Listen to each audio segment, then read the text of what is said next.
ఈ రాష్ట్రంలోని బీసీ ప్రజలను క్షమాపణ అడుగు రేవంత్ రెడ్డి గారు అని డిమాండ్ చేస్తా ఉన్నాం.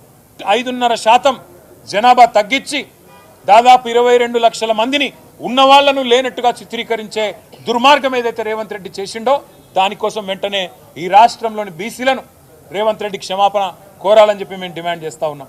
రెండవది, నీ కులగణన పూర్తి తప్పుల తడక, పూర్తి అశాస్త్రీయం, అసంబద్ధం, అర్ధరహితం. ఈ మాట మేము మాత్రమే కాదు, రాష్ట్రంలోని బీసీ సంఘాలు అంటున్నాయి. స్వయంగా మీ కాంగ్రెస్ పార్టీ ఎమ్మెల్సీ కూడా ఇది చిత్తు కాగితంతో సమానం, దీన్ని కాలబెట్టినా తప్పులేదని కాలబెట్టింది. అందుకే మేము బీఆర్ఎస్ పార్టీగా డిమాండ్ చేస్తున్నాం, వెంటనే రీసర్వేకి ఆదేశించు.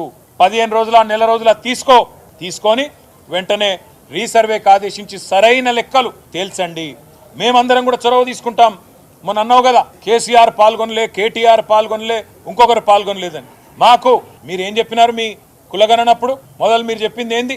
స్వచ్ఛందంగా ఎవరు ముందుకు వస్తే వాళ్ళు రండి, ఇచ్చేది ఏంటి అన్నావు. అయినా నాకు తెలియక అడుగుతా, కుంటి సాకులు అడగడం కాదు, కుంటి సాకులు ఎత్తకడం కాదు. కేసీఆర్ గారి ఎలక్షన్ అఫిడవిట్ నీ దగ్గరనే ఉంది, నా ఎలక్షన్ అఫిడవిట్ నీ దగ్గరనే ఉంది. నువ్వు ఎవరో పేర్లు చెప్పినావో వాళ్ళందరి ఎలక్షన్ అఫిడవిట్లు నీ కాడనే ఉన్నాయి. అయినప్పటికీ నీకు అంత బాధ ఉంటే మళ్ళీ రీసర్వే పెట్టు.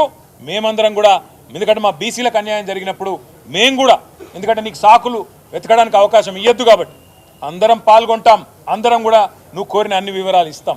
కానీ బీసీలకు అన్యాయం చేసి తప్పించుకునే ప్రయత్నం ప్రభుత్వం చేయొద్దని చెప్పి మేము డిమాండ్ చేస్తున్నాం.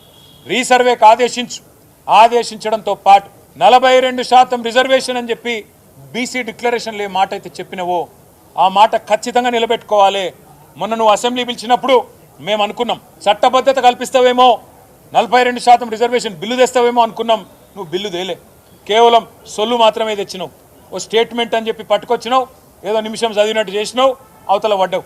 అందుకే ఈ సొల్లు మాటలు కాదు, బిల్లు తీసుకురా, 42% రిజర్వేషన్ కల్పిస్తూ